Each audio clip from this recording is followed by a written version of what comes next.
여기 말씀을 적어놨는데요. 예레미야가 2장 19절의 말씀. 여기 제가 종이에도 써놨습니다. 그거 같이 보시면 되겠습니다. 같이 한번 읽겠습니다. 시작. 초저녁에 일어나 부르짖을지어다. 내 마음을 주의 얼굴 앞에 물쏟듯 할지어다. 각 길 어귀에서 주려 기진한 내 어린 자녀들의 생명을 위하여 주를 향하여 손을 들지어다 하였도다. 아멘. 이스라엘이 너무 어려울 때 이제 외적으로부터 이제 포위를 당하게 되죠.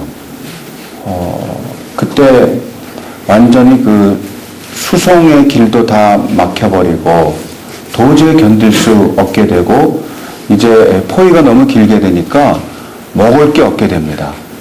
그래서 오늘은 이 집 아이 잡아먹고 내일은 저 집 아이 잡아먹고 그러던 시절이 있었다고 그럽니다. 그러던 와중에 이 예레미야 애가는 이 슬픈 노래 아닙니까?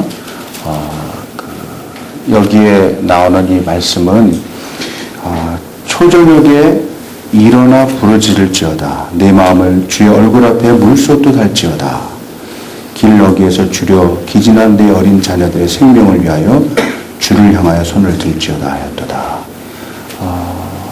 우리는 이런 상황에 한 번도 가지 않은 민족이고 아무리 우리가 전쟁을 하고 힘이 들어도 자녀를 잡아먹을 정도는 아니었잖아요. 그런데 이렇게 어려운 상황이 있었다는 겁니다. 오늘 강의를 시작하면서 우리들의 자녀를 키우면서 우리의 현주소, 우리 자녀들이 어떤 상황에서 자라고 있는지 제가 오늘 그 동영상을 2개를 가지고 왔거든요. 하나는 우리 초등학생들의 모습, 또 하나는 이제 그거보다 조금 큰 아이들의 모습. 그 아이도 뭐 초등학생이랑 거의 비슷하긴 하지만 부모가 약간 더 나이가 잡수신 2개를 다 볼 수 있을지 그건 모르겠어요. 일단 우리 초딩들의 현주소, 초딩이라고 그러잖아요. 한번 같이 볼까요? 네.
이거였구나.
파워포인트를 띄워주세요.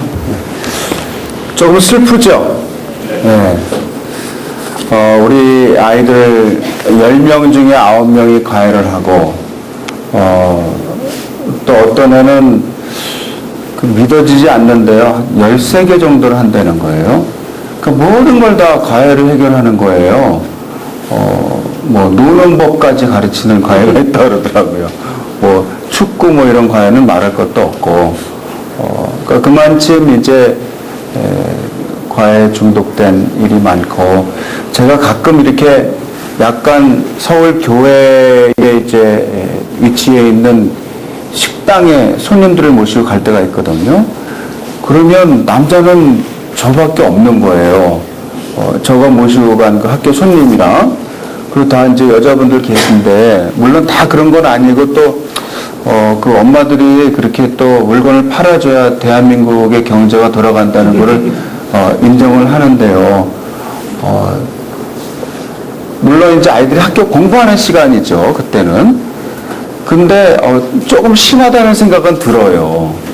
그러니까 엄마들이 대부분은 아이가 잘 되게 하기 위해서 막 일을 하면서 고생을 하면서 그렇게 막 과외를 여러 개를 시키는 걸 다 알고 있으면서도 또 그렇지 않은 분들도 좀 있는 것 같아요. 그러니까 우리 아이들이 지금 이렇게 어려운 상황 가운데 있다. 눈물을 많이 흘리면서 애들이 살고 있다는 겁니다. 제가 여기 조금 준비해 갖고 온 그 PPT가 있는데요. 저는 교사가 두 종류의 교사가 있다고 생각을 해요.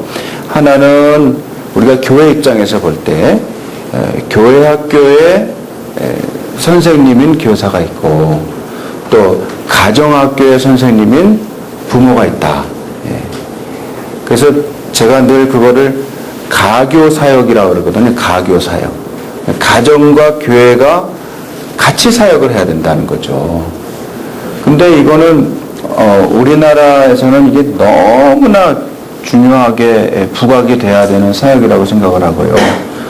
특별히 우리보다는 그래도 조금 형편이 아주 좀 느긋하고 좀 경쟁이 덜한 미국 같은 데서도 이미 이게 대두가 됐습니다.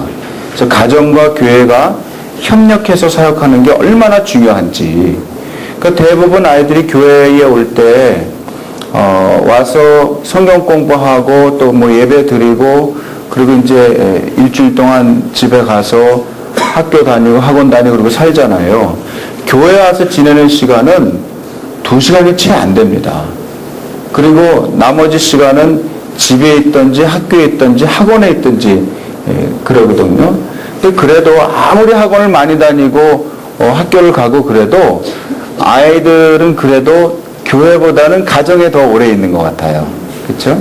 잠자는 시간 포함하고 가서 먹고 식구들이랑 지내고. 그래서 우리는 형편이 좀 다르지만 그 미국 같은 데는 어린이들이 또 청소년들이 하루에 미디어를 접하는 시간이 평균 7시간이라고 합니다. 근데 우리는 학원을 그 사이에 가기 때문에 훨씬 그거보다 좀 덜한 것 같아요. 그런데 그럼에도 불구하고 우리나라의 지금 청소년들이나 어린이들은 굉장히 열악한 환경 가운데 놓여 있다는 겁니다. 그래서 가정학교의 부모교사와 교회학교의 선생님인 교사가 같이 힘을 합쳐서 사역하지 않으면 안 된다는 거예요. 그래서 제가 어느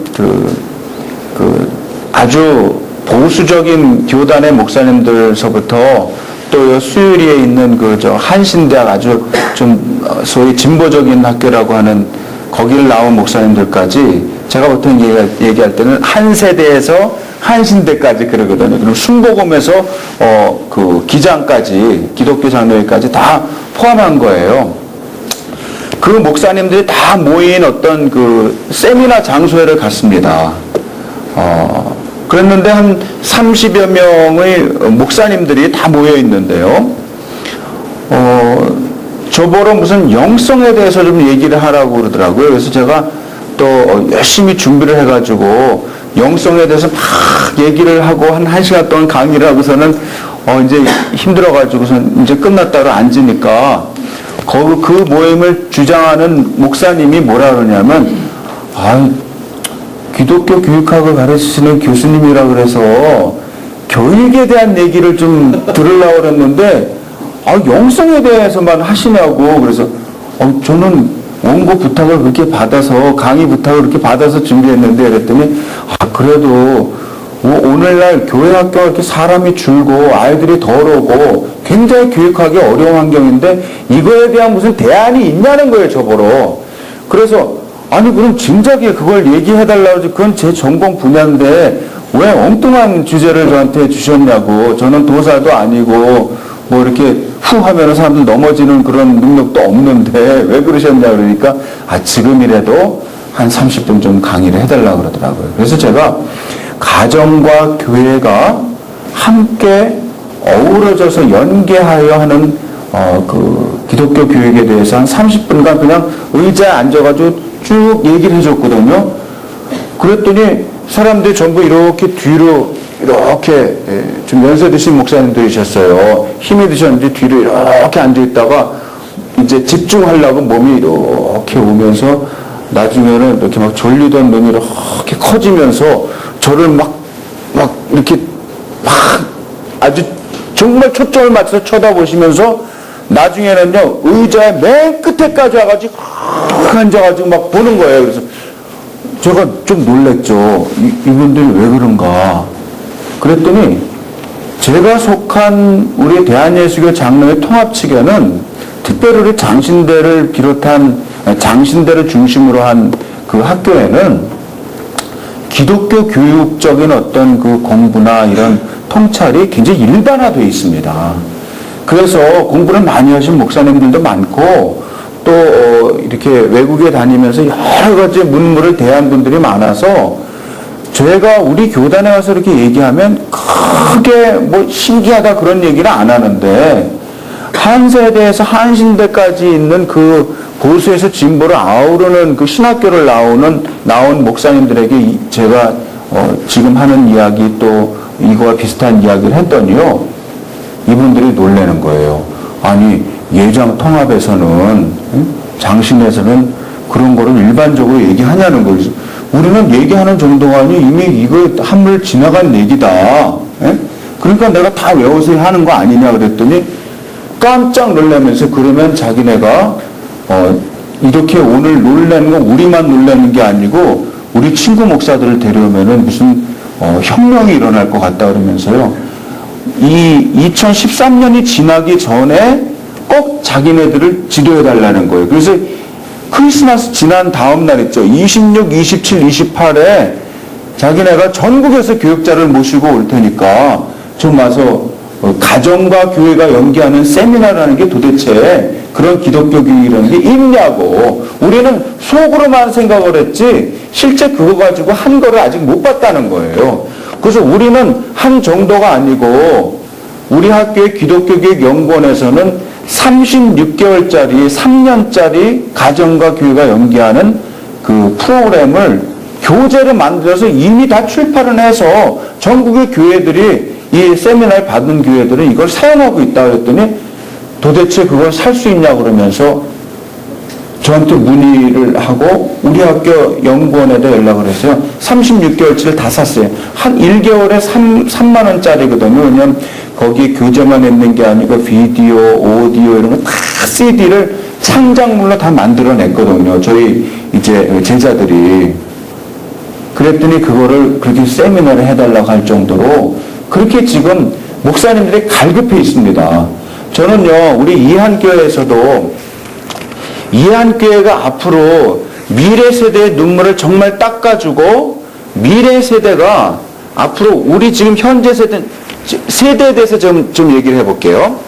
그러니까 미래 세대는 어느 세대까지를 몇 살까지를 미래 세대를 보냐 하면 저는 0살에서 20대 후반까지 29살까지 그 다음에 현 세대는 30세에서 59세까지 그 다음에 이전 세대 있죠. 물론 뭐 돌아가셨다는 얘기가 아니고요.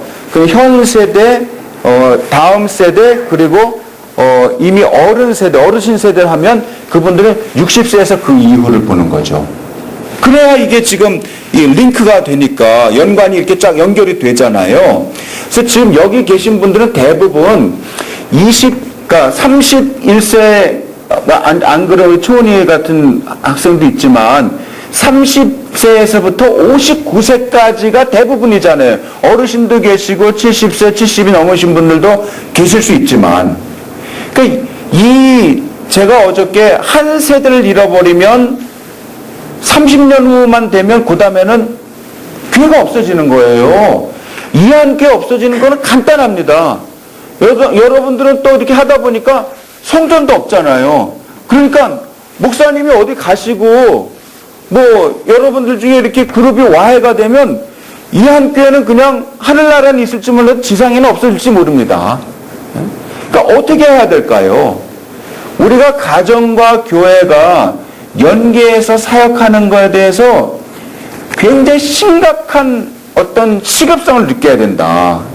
긴박감을 느끼지 않으면 우리가 보통 이렇게 생각할 수 있어요. 아이고, 나나 잘 믿지 뭐. 우리 세대만 잘 믿어도 그냥 그래도 잘하는 거야. 그냥 이렇게 하다가 우리 다음 세대들은 그냥 집에서도 영향받고 그죠? 자기들도 교회 학교도 오고 이러다가 알아서 믿겠지. 천만의 말씀입니다. 알아서 안 믿어요. 알아서 못 믿어요. 제가 어렸을 때 생각해보면 저는 장로님 집안이었거든요. 할아버지 장로님, 아버님 장로님, 어머님 권사님, 할머니 권사님, 그런 집안에 제가 3대째 믿는데요. 저희 부모님이 지금 생각해보면 저희 후손들에게 신앙을 갖게 하려고 굉장히 애를 썼던 것 같아요. 그러니까 정기적으로 가정 예배를 꼭 드렸고요. 그리고 아버님이 교회에서 대표 기도를 맡으면요. 저희 아버님은 굉장히 말주변이 있고 신앙생활을 아주 진실하게 하던 분이었음에도 불구하고 일부러 자녀들에게 보여주려고 문을 꽉 닫고서요. 그 밖에다가 기도 중입니다. 이렇게 딱 붙여놨어요. 그리고서는 그 속 안에서 막 크게 기도문을 써가지고 막 읽으시고 막 아버지 막 그러면서 그랬던 기억이 나요. 그리고 헌금 같은 거 할 때도 그냥 알아서 이렇게 주면서 알아서 여기서 헌금해라 이렇게 하지 않고 꼭 봉투 준비해가지고 따로 헌금하게 이렇게 하고, 그게 보니까 나중에 보니까 다 가정에서 하던 신앙 교육이었다는 거예요. 저희 교회 자체가 방이 모자라가지고요, 주일학교를 제대로 할 수가 없었어요. 근데 교회 근처에 아주 가까운 데 살던 저희 집에 저희 아버님 이제 사업을 하셔가지고 좀 방이 여러 개가 있었습니다. 그러니까 저희 집에 있는 방들은 항상 주일학교에 5학년 2반 이렇게 그런 게 항상 붙어 있었고, 제 방에는 항상 도배를 할 필요가 없었어요. 왜냐하면 바울의 2차 전도 여행 무슨 지도 그런 거 있잖아요.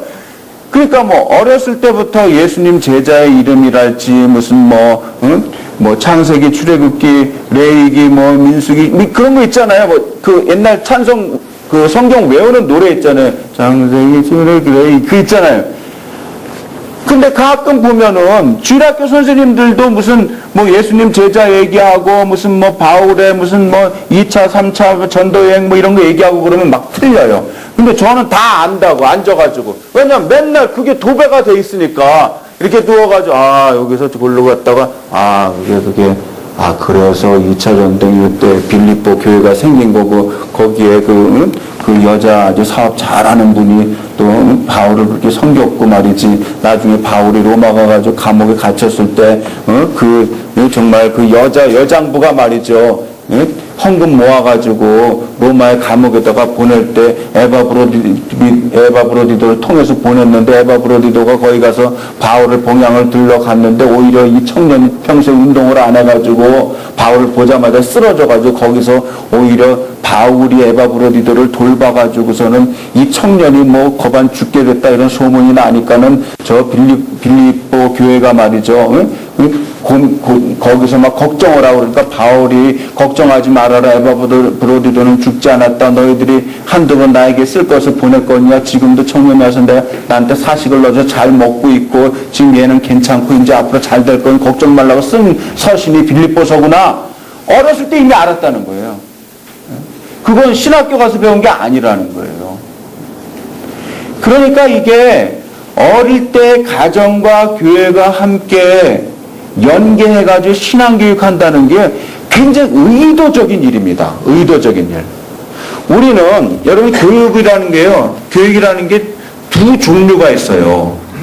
그러니까 애당초 가정 자체가 신앙적인 분위기로 다 뭉쳐져 있어서 엄마가 말하는 것, 엄마가 뭐 음식 만들면서 찬송 부르는 것, 뭐 또 엄마 자신이 뭐 드라마를 보다가 몇 시가 되면은 끄고 이렇게 소파로 와가지고 성경을 보고 이런 어떤 비의도적인 그 엄마의 또 아버지의 그 행동이지만 그 자체가 교육적인 집안이 있습니다. 그런 걸 보고 사회화라고 그래요. 사회화. 교육학에서는. 그 사회화라는 건 뭐냐면 내가 의도하지 않았지만 그 분위기 때문에 교육이 되는 걸 의미합니다. 사실은 누군가가 가르쳐 줘가지고서 배우는 것보다 그게 더 무서워요. 형성하는 힘이 있습니다. 인격이나 어떤 신앙을 형성하는 힘이 있어요. 그래서 제가 아직도 어렸을 때 기억하는 건 제가 어렸을 때 효재 국민학교라는 데를 다녔는데 종로 5가에 우리 할아버지가 이제 사업을 하시던 분이었어요. 그래가지고 그 옛날에 그 왜 서울대 병원 있고 그 앞에 서울대 물리대 있고 그런 그 동네 살았거든요. 그러니까 우리는 사람은 이제 그냥 나이 먹으면 다 서울대 가는 줄 알았어요. 근데 나중에 보니까 아니더라고. 거기는 옛날에는 아주 후줄그레한 사람들만 이렇게 다녔는데 알고 보니 굉장히 똑똑한 사람들이 다니던 데더라고요. 우리는 그 서울대 안에서 놀았거든요. 우리 운동장이었거든요, 그게. 근데 나중에 보니까 그게 아니더라고. 근데 우리 할아버지가요, 그 바로 옆에, 그 종로 세무소 있는 근처에 살았었는데요. 제가 어렸을 때 할머니 손에서 좀 컸습니다. 근데 이 할아버지가 저희가 어렸을 때 이제 그 텔레비전이라는 게 처음으로 발명이 돼가지고서는 흑백 텔레비가 나왔는데 저희 집에 그 가보 같은 텔레비가 있었던 거예요. 그 우리 할아버지 얼마나 부자였는지 아시겠죠? 근데 텔레비를 못 보게 하는 거예요. 왜냐하면 그거 많이 보면 신앙생활 못 한다는 거예요. 그리고 뉴스만 보게 합니다. 뉴스. 그리고 그 왜 윤 같은 거 있잖아요. 평소에는 윤 같은 걸로 이렇게 해가지고 덮어놔요. 예? 그러니까 우리는 그때 당시 유행하던 그 만화영화가 황금박쥐, 또 요괴인간, 뱀베라 무슨 뭐 그런 거 있었어요. 그리고 조금 있다가 타이거 마스크, 뭐 이런 거 나오는데 그 다음에 이제 조금 있다가 이제 기밀 장충체육관에서 이거 막 하는 거 있잖아요. 박치기 하고. 그런 거를 못 보게 하는 거예요. 그러니까 나는 그거를 일부러 만화가에 가서 돈을 주고서는 보는 그런 비극이 있었습니다. 근데 제가 지금 무슨 얘기를 하려고 하냐면요. 할아버지가 어떻게 보면 굉장히 바리새인과 같은 그런 모습이 있었거든요. 그런데 할아버지의 그런 절제된 그런 생활 있잖아요. 그리고 꼭 목욕탕에 갈 땐 저를 데리고 가시는데 이제 학문이 많지 않은 할아버지니까 다른 사람에 가서 전도를 할 능력이 없어요. 장로는 장로인데 이렇게 무슨 뭐 옛날처럼 오늘처럼 뭐 제자 훈련을 받거나 무슨 뭐 전도 이런 훈련을 받은 게 아니고 그냥 하여튼 정말 죽자고 목사님이 하라는 데 따라서 순종하면서 교회 생활 한 거예요. 그러면서 장로님이 되셨는데 전도를 못하니까 꼭 어떻게 하냐면 목욕탕에 가시면 뜨뜻한 물에 쓱 들어가셔가지고 거기서 찬송을 부릅니다. 나는 그게 너무나 창피해가지고 어렸을 때 이분은 내가 아는 분이 아니다. 그리고 저는 조그만 바가지에다가 뜨거운 물 떠가지고 구석에 가서 혼자 이렇게 씻는 척하고 맨날 그랬어요. 전 난 모르는 노인네다. 그러다가 제가 국민학교 5학년 때 할아버지가 돌아가셨어요. 그때 제가 도남동에 살고 있었는데 할아버지가 돌아가셨다고 해서 딱 갔는데요. 아직 몸에 온기가 있더라고요. 그리고 온몸에 구멍에다가 다 하얀 솜으로 이렇게 아마 액체가 흐르지 말라고 이렇게 다 막아놓은 것 같아요. 제가 가서 할아버지 돌아가신 거 가서 탁 껴안으면서 제가 맨날 할아버지 품에서 잤거든요. 할아버지 왜 이러고 있어? 일어나야지. 보니까 돌아가셨다는 거예요. 근데 그때 제 어린 마음인데 국민학교 5학년 때인데 저한테서 주마등처럼 이렇게 스쳐가는 게 뭐냐면 할아버지 분명히 천국에 갔을 거야. 제가 그때는 아직 신앙 체험이 없을 때거든요. 할아버지 그래도 일부러 다니면서 전도는 못했어도 꼭 그렇게 우리들한테 텔레비 많이 보지 말라 그러고 시간 있을 때마다 성경 보시고 또 목욕탕 가가지고 그렇게 전도하시고 그랬으면 할아버지 정말 하나님 잘 믿었으면 잘 갔을 거야. 근데 그게 나중에 영향을 미쳐가지고요. 제가 살아나가는데 굉장히 신앙적인 어떤 뭐랄까 저를 형성하는 힘이 되었다는 것을 나중에 느끼게 되라는 거죠. 그게 사회화입니다. 사람 형성하는 힘이 있다는 거예요. 그러니까 요즘에 어려움은 뭐냐면 우리는 옛날처럼 이렇게 율법적인 어떤 모습도 없으면서도 또 실제로 경건의 능력도 또 없는 거예요. 물론 여러분들 다 일반에서 다 없다고 그렇게 얘기할 수는 없어요. 이 중에도 신앙의 거인들이 계실 겁니다. 여러분 계실 거예요. 그러니까 우리가 가정의 교사인 부모님이 바로 서고 교회 학교의 교사인 교회 학교 선생님이 바로 서게 되면 반드시 우리 교회는 잘 될 수 있고요. 우리 다음 세대가 살아서 우리 우리 세대 다음에 더 훌륭한 더 풍성하고 번성한 이한교회가 될 줄로 믿습니다. 한번 보시죠. 이 대한민국 그 아동과 청소년의 행복 지수가 OECD 23개국 중에 연속 꼴찌를 하고 있습니다. 한번 보세요. 이 스페인에 비하면 113에 비하면 대한민국은 66밖에 안 되고 반밖에 안 됩니다. 이게 굉장히 지금 상황이 어려워요. 그리고 그 바로 위에 있는 헝가리보다도 거의 20점이 차이가 날 정도로 예를 들어서 우리보다 높은 데가 뭐 한 70점, 67점 이러면 그래도 조금만 노력하면 되겠네. 근데 그게 아니고 우리 바로 다음에 있는 나라도 20점이 높다는 거예요. 그러니까 이게 왜 그런가? 우리는 지금 우리 아이들의 눈물을 느낄 수 있어야 된다. 여기가 어떤 동네입니까? 강북에 지금 8학군 아니에요, 여기가. 저는 지금은 많이 그런 기억이 없어졌어요. 애들이 좀 커져가지고. 근데 요 은행 3거리인가 있잖아요, 왜? 은행 4거리인가? 거기 그 근처에 있는 학원이 제일 비싸대면요. 그래서 이 중계동 이쪽으로 많이 오는 거 아닙니까, 사람들이. 우리 어느 분이 그러는 거예요. 대한민국에서 가장 좋은 동네는 무슨 어떤 인프라스트럭처가 잘 돼 있어서 그 동네가 땅값이 비싼 게 아니고 그곳에 좋은 학교가 있고 좋은 학원가가 형성되어 있으면 거기가 제일 비싸다는 거예요. 아니 이렇게 병든 나라가 어디 있냐 이 말이죠. 사실 알고 보면 그게 대단한 것도 아니거든요. 학원 좋은 데 다녔다고 해서 훌륭한 사람이 되는 것도 아니지만 아무튼 현실이 그런 걸 어떻게 하겠어요.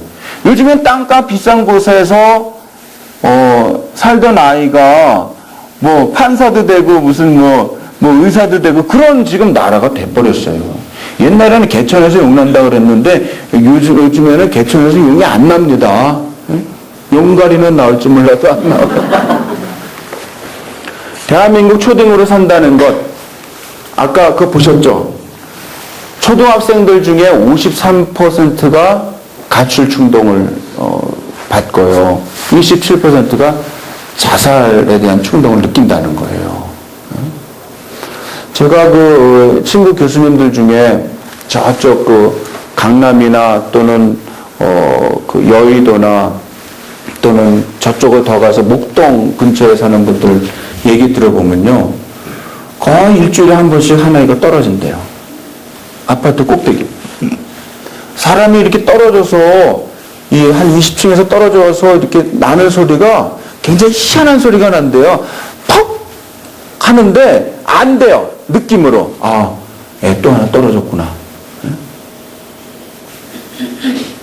여기서 혹시 그거 좀 볼 수 있을까요? 그 두 번째 제가 보내드린 그 학교의 눈물이라는 거, 한번 좀 보여주실래요? 왜냐면 조금 더 쉬어야 되겠다, 목사님, 그쵸? 아직 식사 못하고 오신 분들이 있기 때문에 요거 좀 하고 너무 늦게 오지 마세요. 한 20분 요쯤 오세요. 가셔서 샌드위치 준비됐다 그러니까 샌드위치 드시고 그리고 오시고요. 지금 요 말은 해야 돼요. 지금 애 보시느라고 아침에 비디오로 이 강의를 시청하시는 여러분 사랑합니다. 박수 한번 쳐주세요. 그래요? 간식 드시고 오세요. 비디오 준비됐어요? 네.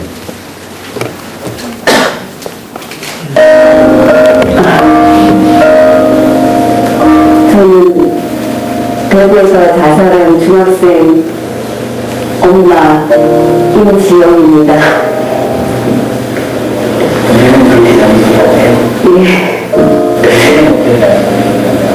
회사는 금호중학교에 근무하고 있는 김지영입니다. 중학교 2학년 책을 띄운 노래 부르기를 좋아했던 승민이는 한 마디 예고도 없이 가족들 곁을 떠났습니다. 아주 평범했던 어느 날이었습니다. 출근해서 회의하고 이러고 있는데 선생님한테 문자가 왔더라고요. 승민이가 등교를 하지 않았다. 그래서 애한테 전화를 했는데 전화가 안 돼요. 엄마가 집으로 달려왔을 때 승민이는 교복을 입은 채 아파트 화단에 누워있었습니다. 그냥 자는 것 같았어요. 그냥 편안하게. 그러니까 죽었다는 생각은 안 했어요. 이렇게 따뜻했고 제가 안으니까 안고 한참 있으니까 코에서 피가 나더라고요. 그 말고는 아무것도 외상이 없었죠. 아무래도 베란다에서 뛰어내린 것 같다. 그래서 쳐다보니까 정말 우리 집 베란다가 열려있대요. 창문이. 한겨울 열려진 창문 앞엔 탁자가 옮겨져 있었고 거실엔 승민이의 편지 한 통이 놓여 있었습니다. 유서였습니다. A4용지 앞뒤로 빽빽하게 두 장이 있더라고요. 그리고 그 유서의 내용은 내가 상상도 못했던 그런 내용이었고 정말 그 유서의 내용이 꼭 무슨 소설 본다는 생각을 했거든요.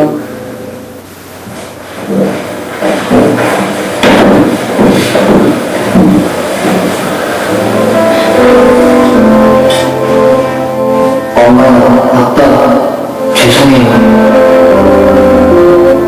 3월 중순에 그 아이랑 같이 게임을 키우자고 했는데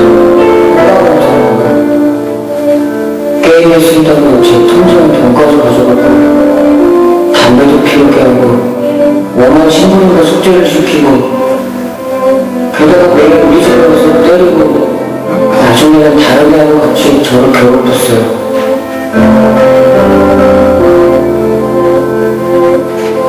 12월 19일 그 녀석들은 저에게 라디오를 들기 위해서 무릎을 꿇고 벌을 세웠어요.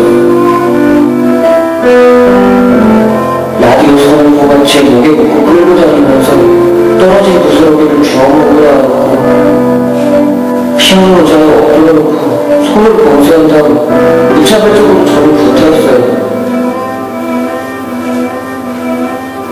저는 그냥 부모님한테랑 선생님, 경찰들에게 도움을 구하라고 했지만 걔들의 보복이 너무 두려웠어요. 왜 나는 시절을 끝내는 대신 가족들을 볼 수가 없다는 생각이 벌써부터 눈물이 아득하려고요.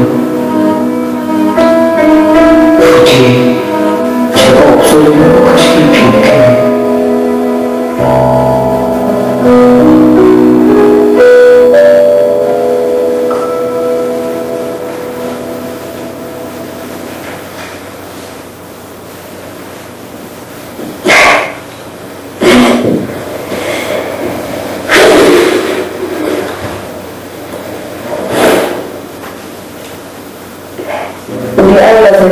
근데 이렇게 될 동안 제가 몰랐었잖아요. 모르고 있었다는 거에 대한 죄책감이 굉장히 컸었고, 빨리 이렇게 그 강한 학생들을 처벌을 하고 싶다는 생각을 했어요. 이렇게까지 악랄하게 정말 잔인하게 한다는 그 자체를 저는 이해를 못하겠거든요. 그날 이후 남은 가족들의 삶도 달라졌습니다. 고등학교 선생님이던 아버지는 그 충격으로 학교를 떠났고 가족 모두가 우울증 약으로 하루하루를 버티고 있습니다. 말로 표현 못해서 너무 죽고 싶어. 긴 건데요. 여기까지 그냥 잘랐습니다. 오늘 더 넘어보면은 오늘 집회가 안 될 것 같아가지고 제가 5분만 그냥 보는 걸로 그렇게 정리를 했거든요.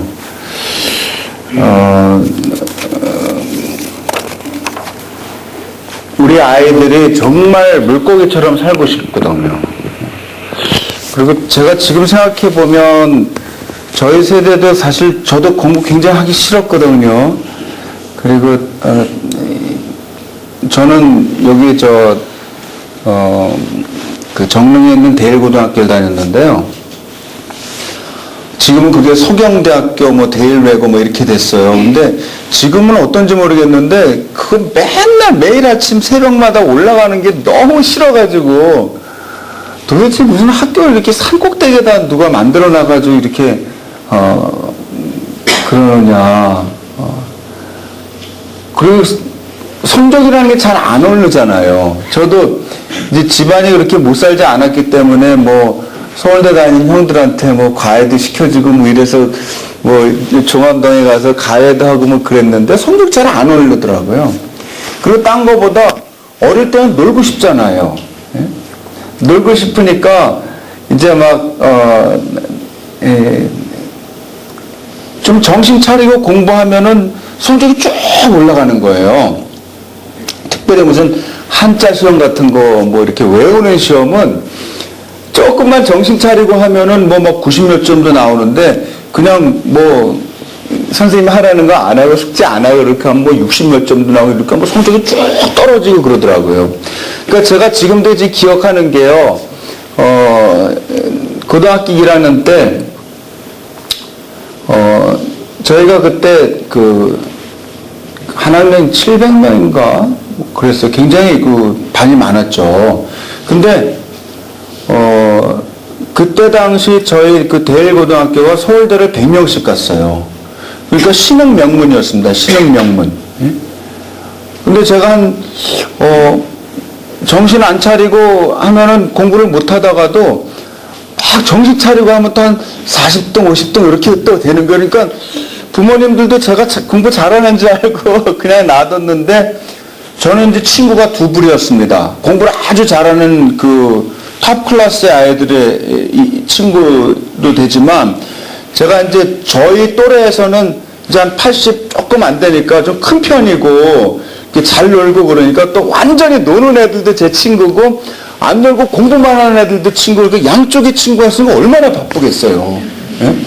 공부할 때는 얘네들이랑 공부하고 또 놀 때는 얘네들이랑 또 같이 어울리고 다 키가 뭐 82, 85, 87 뭐 제가 이제 저보다 조금 작은 애들도 있고. 예? 근데 그게 공부라는 게 나중에 고3이 돼가지고 보니까는 성적이 팍팍 안 오르는 거예요. 그게 왜 다 하니까 그때는. 예? 1학년 이럴 때는 뭐 조금 하면은 척 올랐다가 또 떨어지고 이러는데 다 할 때는 아무래도 안 오르는 거예요. 그러니까 야 이게 굉장히 좌절이 되더라고요. 예? 그렇다고 해서 죽고 싶다는 생각은 한 번도 안 한 것 같아요. 왜 죽어? 응? 앞으로 살 날이 창창한데 그렇다고 또 저희를 괴롭히는 사람들이 없었냐면 그런 것도 아니에요. 그러나 이제 저는 공부 잘하는 친구와 또 노는 친구가 같이 이렇게 있고 저는 항상 여기서 긴장관계를 유지하고 있었기 때문에 저를 건드리는 사람은 없었던 것 같아요. 괴롭히는 애들은 있어도 궁극적으로 와가지고 뭐 이렇게 뭐 아까처럼 라디오 줄여다가 못 걸고서는 뭐 부스러기 애가 얼마나 힘들었을까요? 요즘에는요, 사람들이 악한 것 같아요. 애들도 악한 것 같아요. 저희 시절에도 그 왜 들고 다니는 가방에 체인 같은 거 넣고 다니는 아이들이 있었어요. 톱 같은 거 가지고 다니면서 실제 그렇다고 뭐 이렇게 사람들 해코지 하는 건 아니지만 보여주려고, 예? 보여주려고 체인 같은 거 이렇게 하면서 쫙 뭐 노는 시간에 막 이러다가 선생님 오면 또 탁 도망가고 막 담배 피다가 또 탁 뒤에 숨기도 하고 뭐 이랬는데 그렇다고 실제 체인으로 사람을 팼다는 얘기는 한 번도 못 들어봤거든요. 뭐 톱으로 뭐 손을 잘랐다 뭐 이런 얘기 못 들어봤거든요. 그게 다 위험용이었지. 난 세다 이거지. 근데 요즘의 애들은 행동에 옮기는 것 같아요. 우리 자녀들이 굉장히 힘들다는 거예요. 그 행복지수가 굉장히 떨어지는데요. 특별히 외모에 대한 이제 좀 가볼까요? 청소년들도 굉장히 힘든 상황 가운데 많이 사는데요. 사는 동안 내내 슬프고 절망감을 느낀다. 남학생은 32.7, 여학생은 42.6. 스트레스를 굉장히 많이 받는데 왜 대단히 많이 받는데 왜 그러느냐? 첫째는 성적에 대한 거. 또 둘째는 외모에 대한 거. 이게 굉장히 큰 비중을 차지합니다. 그러니까 좀 있는 집 아이들은 방학 때 성적 잘 나오면은 뭐 제일 간단한 게 쌍꺼풀 수술부터 하고 뭐 이렇게 그런다는 거 아니에요. 그래서 압구정동에 이렇게 그 성형외과 밑에 그 무슨 뭐 지하철 무슨 3호선인가 어디에 무슨 몇 번 출구에다가 누가 붙여놨대잖아요. 이렇게 생긴 사람 모여라 그랬더니 몇백 명이 모였다는 거 아니에요. 거의 비슷한 사람들이. 정말 너무 이렇게 얼굴에 균형이 안 잡히면은 고치겠더라고요. 돈도 있고, 공부도 좀 하는데 너무 얼굴이 자유분방하게 생기면 어떡하겠어요. 때를 써서라도 고치는 거지. 외모 지상주의이기 때문에 어떤 아이의 개성을 봐주는 게 아니고 어느 정도는 생겨야지 사람으로 취급을 해주니까. 성적도 마찬가지죠. 예전에도 물론 상위 5% 안에 들어야 이름 있는 대학을 가고 사랑꽃이라고 산다고 얘기를 했지만 예전엔 그래도 그렇지는 않았던 것 같아요.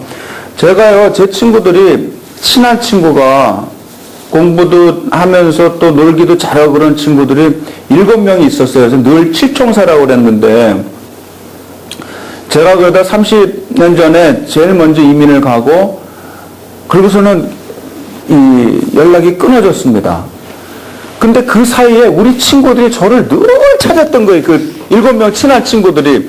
저 어디까지 찾았냐면 교회를 다니지도 않는 친구들인데 제가 다니던 그 수유리의 교회에 가가지고 도대체 김도일이가 어디 있느냐 물어보니까 우리 여기는 그런 사람 없다 그러더래요. 왜 그러냐 그러니까 교회가 옮겼다 그러더래요.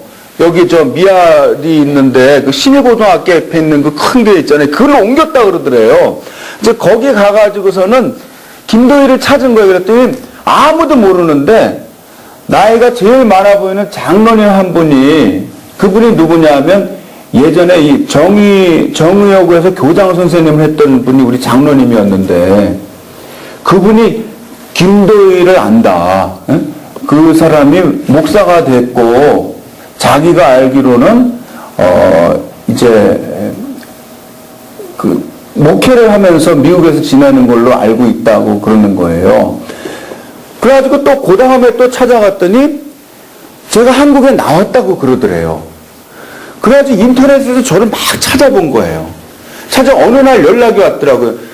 너 우리를 기억하느냐? 그래서 기억하다마다예요. 맨날 같이 놀았는데. 정말 놀기에 힘썼던 것 같아요.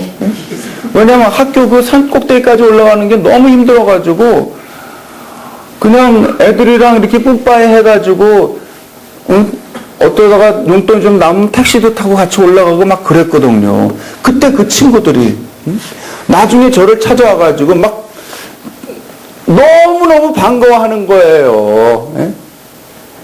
그래도 그런 우정이라는 게 있었던 시절이에요. 친구가 몇십 년 동안 안 보이면 그래도 끝까지 찾아야 되겠다는. 근데 그 친구들 제가 한국에 오고 나서 또 다 미국으로 가버렸어요. 그래서 제가 어쩔 수 없이 그 또 의리가 있으니까 저 산호세라는 데 가가지고서는 한꺼번에 그 친구들 다 만났습니다.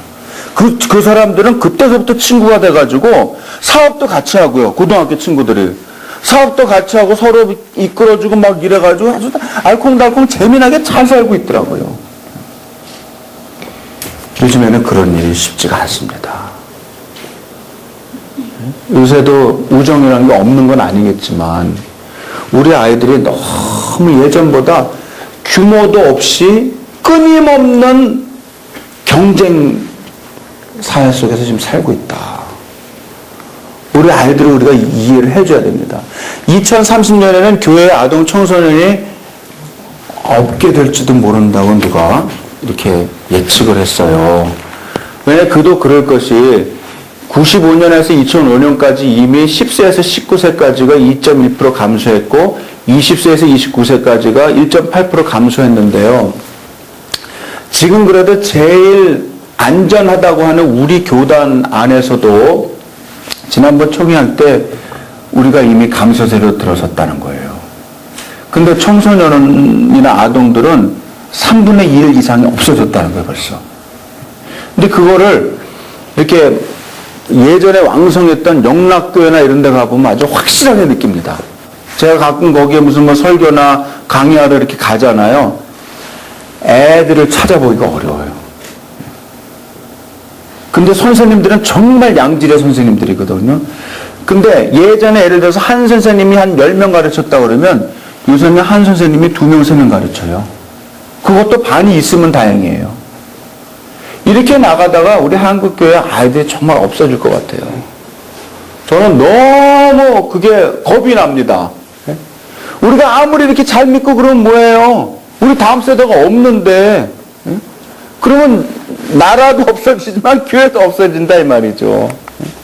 왜 근데 그들이 떠나냐 이거죠. 왜 떠나냐. 나름대로는 그래도 이거 찾느라고 애쓴 거예요. 그러니까 좀 이쁘게 봐주세요. 여러분들도 여기 오시는 분 정말 애쓰시고 힘드시고 고생하셔서 오신 거 제가 알아요. 예? 저도 조금 불쌍하게 봐주세요. 저도 여러분들 굉장히 귀하게 보고 있어요. 왜 크리스천 대학생들이 신앙생활을 하다가 교회를 떠나느냐. 첫 번째 이유는 신앙생활에 회의가 들어서.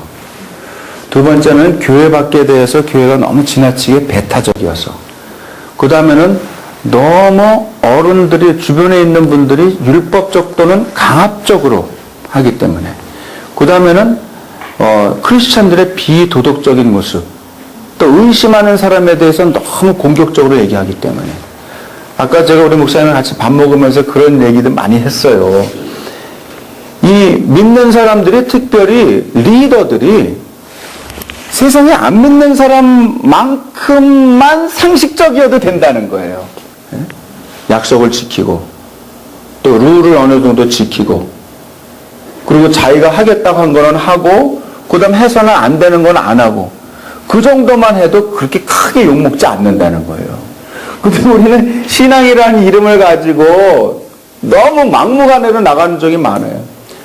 제가 어제 말씀드렸던 거예요. 어제는 신천지의 창시자는 이만이라는 사람 있죠? 이만이라는 사람이 장신대 교수들한테 다 개인적으로 이메일을 보냈더라고요. 내가 왜 이단인지 얘기해달라는 거예요. 얼마나 당당하게. 이제 이만이가 아주 신학교 교수한테 아주 도전을 하더라니까요. 그래서 내가 쭉 읽어보니까, 말도 안 되는 얘기예요. 자기가 재림 예수라고 얘기하니까 우리가 이단이라고 그러지. 무슨 딴 것 때문에 그래요. 열심히 믿는 것 때문에 그래요. 자기가 예수님 자리에 차지하니까 우리가 이단이라고 그러는 거지. 이야. 2년 전인가요? 저희 장신대 기독교 교육과 안에서도 제가 너무너무 사랑하던 제자인데 걔가 신천지 추수꾼이더라고. 학교에서 내보냈어요. 눈물을 머금고.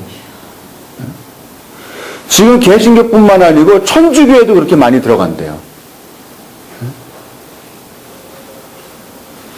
우리가 정신을 차리고 있어야 되지만 정말 정금 같은 믿음을 가지고 신앙생활 하는 사람들이 정도를 걸어가야 됩니다. 신앙의 회의가 들지 않도록. 대부분 회의는 언제부터 들까요? 뭐 회의 많이 하면 회의에 빠진다고 그랬으면 그런 회의 말고, 여기서 말하는 회의라고 정말, 왜 교회가 저런 모습을 띨까? 제가 마지막 날에요, 우리 한국의 기독교가 지금 어려워지는 이유 몇 가지를 아주 좀 자성적으로, 비판적으로 이렇게 하면 좀 보여드릴게요. 통계적으로. 또 지금 우리 상황이 어떤지, 또 그 다음에 우리가 어떻게 미래 교육을 대비해야 되는지에 대한, 결코 지루하지 않게 해드릴게요. 저는요, 제 자신이, 이렇게 지루한 공부를 너무 싫어해요. 그리고 제 자신이, 굉장히 지금 미안해하고 있습니다. 저는 설교는 30분 안에 끝내야 된다고 생각하고, 또 강의라도 너무 오래 하는 거는 거의 죄악에 가깝다 그렇게 생각하는 사람이기 때문에, 저도 몇 대째 믿었으니까 교회를 한 번도 빠진 적이 없잖아요. 계속 그러는데 너무 지나치게 했던 얘기 또 하고, 했던 얘기 또 하고, 또 공부 안 한 얘기 계속하고 그러면은 제 자신이 못 견뎌요. 여러분들도 그런 거 있죠? 근데 우리 자녀들은 더 참을성이 없기 때문에 힘들어합니다. 교회는 무엇을 답해야 되는가? 한국교회가 과연 개인적인 영적 문제에 대해서 해답을 주고 있는가? 물어봤더니 전혀 그렇지 않다는 사람, 또 그렇지 않다. 이건 아니라는 거죠, 다. 아니라는 게 거의 55%죠. 그렇죠? 그 다음에 그렇다, 기타 하는 게. 그러니까 지금 부정적인 인상을 가지고 있는 사람들이 굉장히 많다는 거예요. 그러니까 떠나는 거죠. 그래서 우리는 가정학교의 교사와 교회학교의 교사가 정말 진정한 영성을 회복하고 전문성을 가진 사람들이 돼야 되겠다는 생각을 합니다. 어떻게 해야 진정한 영성과 전문성을 회복할까요? 제가 어저께 왜 바리새인과 세리를 비교하시면서 예수께서 남을 우습게 보고 멸시하는 자들에 대하여 얘기하면서 세리와 같은 그런 자세를 가지라고 하셨는지, 그 이유를 우리가 알아야 될 것입니다. 예수를 오래 믿다 보면 우리는 늘 믿는 사람들 틈바구니에서 살게 돼요. 그리고 다른 세상에 안 믿는 사람들이 우리를 볼 때 어떻게 비춰질 거에 대한 거는 별로 생각을 안 하고서는 교회 다니기가 쉽습니다. 그 친구 중에 예수 안 믿는 친구가 거의 없어요. 그 실제 또 한국 교회의 또 모습은 뭐 말로는 전도하라 그러면서도 전도할 기회조차 사실은 없습니다. 막 자기가 막 일부러 지하철역에서 나오면서부터 막 찌라시 돌리면서 이렇게 하지 않으면 힘들어요.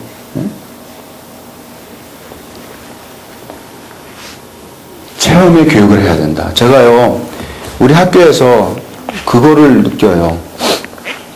제가 지금 이제 교수 생활을 17년을 했는데요. 그래도 아주 짧게 가르친 건 아니잖아요. 근데 그동안 그렇게 가르치면서 제가 아주 사랑하고 정말 좋아하는 제자들이 수없이 많은데, 교실에서 천일을 가르친 것보다 제가 가끔 선교 여행을 가면서 학생들을 모집해가지고 이렇게 가거든요.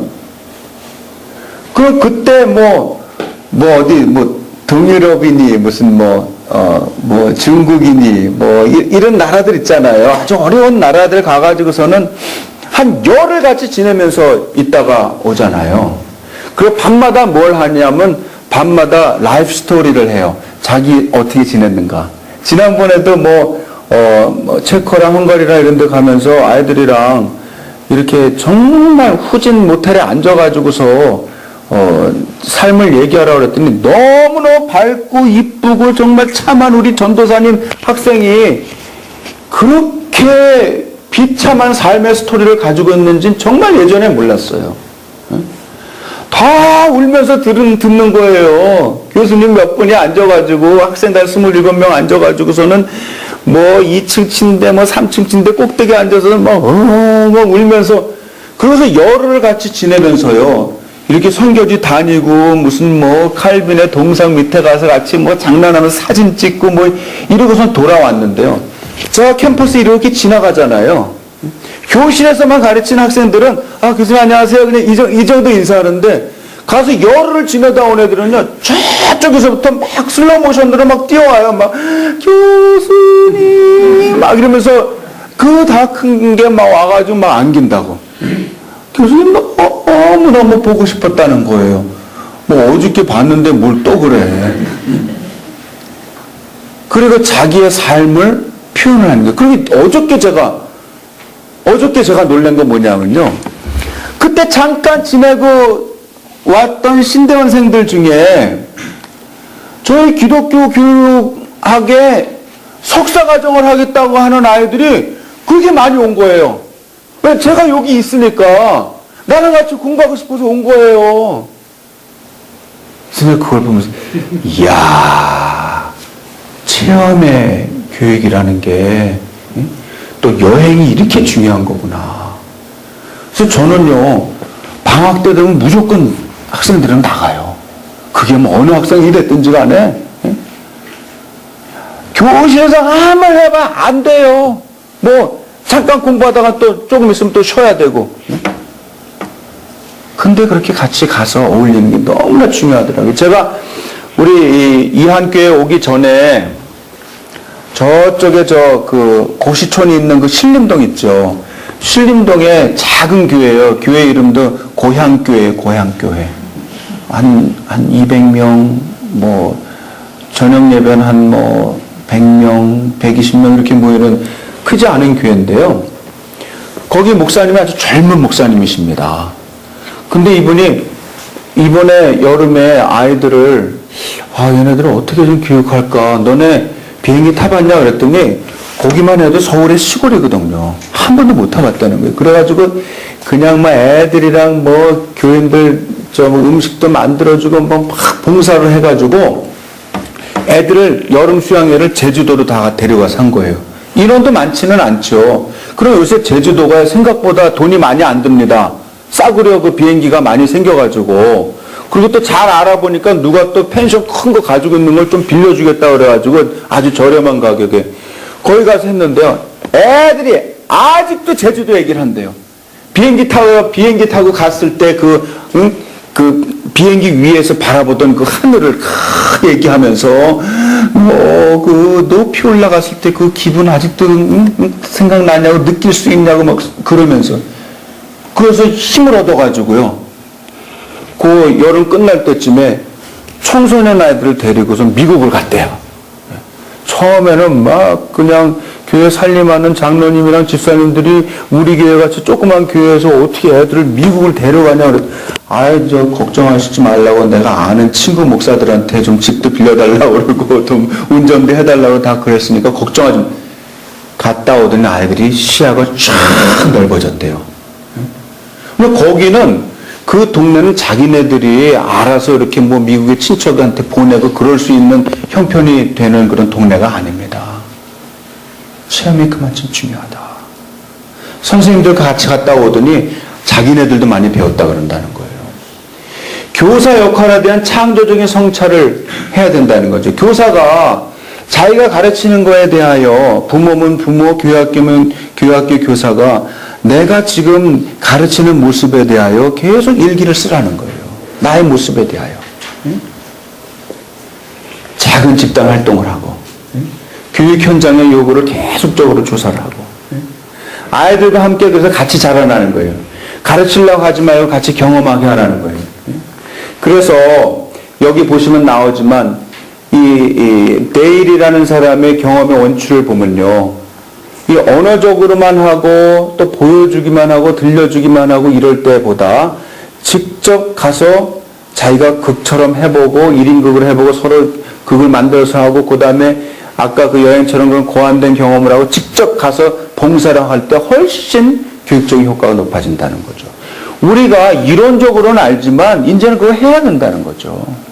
뭐 특별히 무슨 어디면 뭐 미국을 가고 유럽을 가고 이런 게 중요한 게 아니고 우리가 할 수 있는 바 우리 나라 안에서도 할 수 있는 게 굉장히 많거든요. 제가 요즘에 제주교육선교연구원이라는 걸 해요. 한 번 저 회의하러 제주도에 갔더니 거기 목사님들이 저녁을 사겠다고 그러면서 저와 얘기를 하는데 제주도에는 하도 사람들이 놀러만 가기 때문에 거기는 미션 스쿨도 없고요.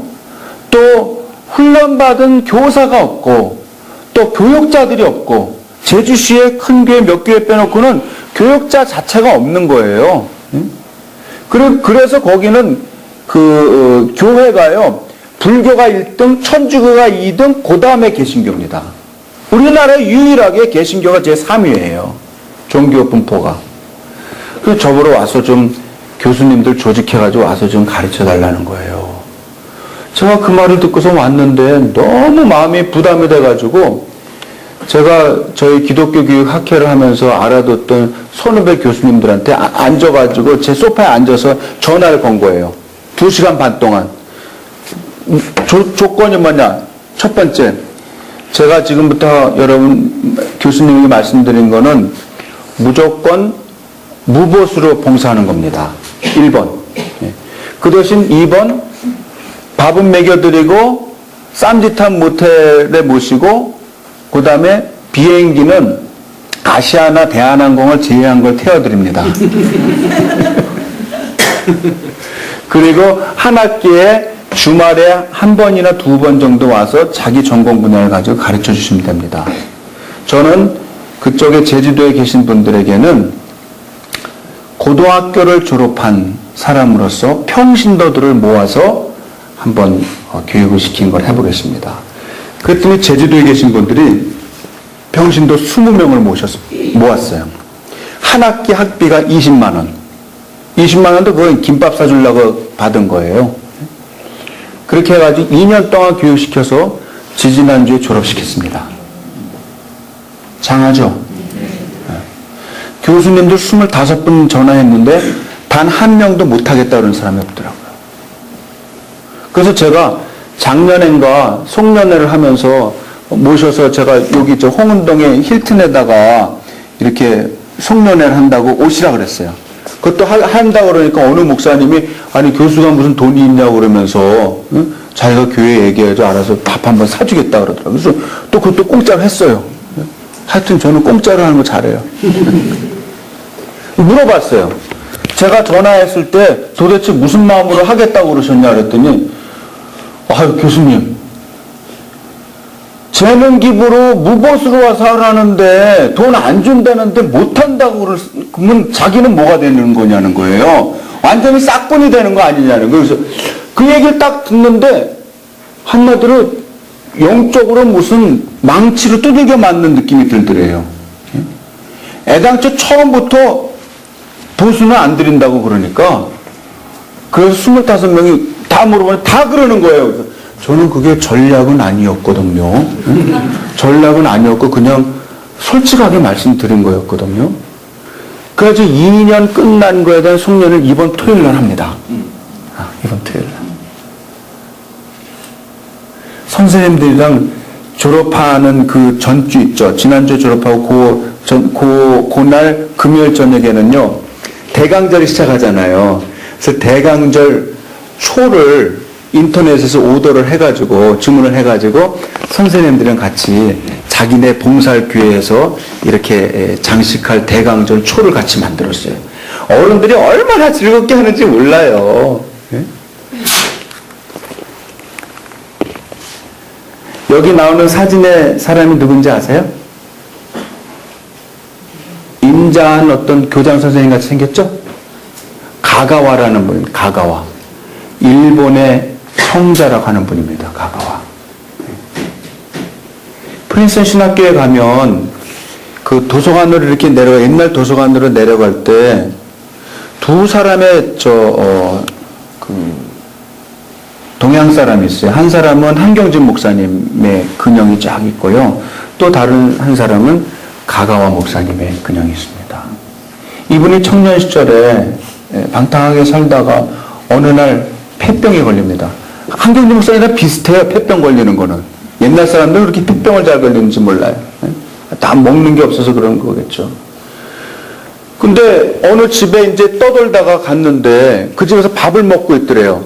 그래서 막 이렇게 주춤주춤하니까 들어와서 같이 먹자 그러더래요. 배가 고프니까 들어서 막 숟가락을 들고 하다가 이 폐병 환자니까 피가 섞인 기침을 한 거예요. 탁 하고. 그러니까 온 밥이랑 반찬에 피가 다 튀었는데 그때 그 집주인이 아무 말 하지 않고 자기 딸인가 아내한테 걸레 가져오라 그러더니 이렇게 다 닦고서는 그래서 피가 다 들어간 밥인데 그냥 또 아무 일 없듯이 그냥 먹었다는 거예요. 이 사람이 너무 놀라가지고 청정 가가가 놀라가지고 어떻게 이런 일이 있을 수 있냐 그러니까 우리 집에 온 손님에 대해서 최선을 다해서 봉사하는 건 당연하지 않느냐. 당신도 나중에 나이 먹으면 이렇게 다른 사람 섬기라. 그래서 가가와 이 목사님이 빈민촌에 들어가가지고 그 아픈 사람들 환자를 고름을 직접 입으로 빨아서 고름을 짜냈습니다. 그래서 일본 크리스천들 중에서 제일 존경받는 분이 가가 목사님이시다. 그분이 나중에 제자들이 와서 물어보거든요. 어떻게 그런 일을 할 수 있냐고, 어떻게 환자의 고름을 입으로 짤 수가 있냐고. 그러니까 저는 제 선생님이 하신 대로 그냥 했을 뿐입니다. 그렇게 얘기하고 말았다는 거예요. 어떻게 하면 우리가 이 다음 세대를 책임질 이 미래 세대의 눈물을 닦아줄 수 있을까요? 아까 그 엄마의 그 눈물을 보셨죠? 또 그 아이가 쓴 편지를 들어보셨죠? 우리 초등학생들이 지금 과외를 그렇게 하면서 막 고난의 길을 걷고 있는 걸 보셨죠? 다 느끼셨죠? 어떻게 하면 될까요? 그들과 함께 하는 길밖에 없습니다. 예수님 우리 옆에 오셔서 친구가 되어주셨고, 가만 생각해보면 기가 막힌 일이에요. 우리가 뭐 예수님이 우리를 친구 삼을 이유가 뭐가 있습니까? 종으로 삼아도 그냥 감지덕진데, 이제부터는 내가 너희를 종이라고 하지 아니하노니 종은 주인이 하는 일을 모른다. 그러나 내가 너희를 이제부터 친구라고 하겠는데, 친구는 이 옆에 있는 친구 하는 일 다 안다는 거예요. 미주알고잘 다 얘기해 주겠다는 거예요.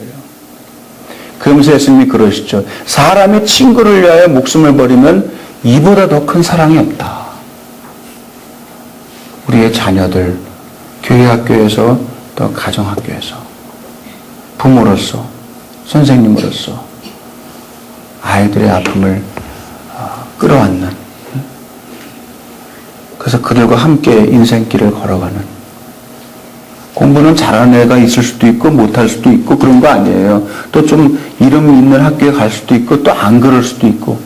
근데 결국은 길게 보면 큰 거 아니잖아요. 지금 지나고 보면 저희 친구 중에요. 저 대일고등학교 다니면서 지금 친구들 제일 많이 듣고 좋은 일 제일 많이 하는 애가 청주대학 나온 애입니다. 걔는요, 다른 친구들 다 자기 그 의료업을 하는데 가게를 많이 사가지고 우리 동창들을 거기 사장으로 다 앉혀요. 가게가 여러 개니까. 야, 내가 누굴 믿겠냐? 네가 가서 거기 사장해라. 그러니까 자기는 졸제 회장이 되는 거예요. 사장 많이 거느리니까. 근데 다른 친구들 다 뭐 이름 있는 학교 나오고 공부 잘하는 친구들도 다 이 친구 때문에 지금 다 먹고 살아요. 별거 아니다. 공감해주고 함께 해주고 눈물을 닦아주고. 아까 그 아빠가 미치겠다는 거 아니에요. 자기 아들이 그런 줄 몰랐다는 거 아니에요. 이제는 우리 아이들이 어떻게 살고 있는지 그 삶의 정황을 더 이해하려고 하고 더 가까이 가서 안아주고 그들의 눈물을 닦아줄 때 한 사람만 나를 위하는 사람이 있다는 걸 알면 절대 떨어져서 죽지 않습니다. 최진실도 그랬고, 난 최진실 너무 아까워요. 최고로 이쁜 여자는 아니지만 얼마나 발랄하고, 제가요 막 박사학위 할 때 최수정이랑 나오는 무슨 있었어요. 그 짧은 드라마 있잖아요. 따다단 따따 이러면서 막 이제 주제가 나오는 거 있어요. 저는 그거 막 공부하다 힘들면 그거 하나 보고서는 막 달려라 막 이러면서 학교 가서 공부하고 도서관 가서 공부하고 그랬어요. 아니 우리나라가 이렇게 발랄한 이런 드라마를 만들 수 있단 말인가? 과연 최수정과 최진실은 과연 어떤 사람들이길래 우리에게 이렇게 희망을 주는가? 근데 어느 날 그렇게 목매서 그렇게 돌아가시니까. 근데 전 최진실이가 단 한 사람 내가 진정으로 너를 위하고 사랑한다. 그 사람을 만났더라면 그 사람이 주변에서 자신을 정말 믿음으로 기도로 양육하는 양육자였다면 멘토였다면 친구였다면 절대 죽지 않았을 겁니다. 그 마지막 순간에 저 있잖아요. 지금 너무 외롭고 힘들거든요. 지금 도저히 뛰어내리거나 목을 매지 않으면 길이 없을 것 같거든요. 좀 와줄 수 있나요? 이때 만사를 제쳐놓고 갈 수 있는 선생님들 될 수 있기를 바랍니다. 안전지대가 아니에요. 상계동, 중계동이 절대 안전지대가 아닙니다. 그런 아이들은 우리 주변에, 우리 집에도 있을 수 있고 우리 동네에, 우리 교회에도 얼마든지 있을 수 있다는 사실을 기억하고 미래 세대의 눈물을 닦아주는 여러분들 다 되실 수 있기를 바랍니다. 기도하겠습니다.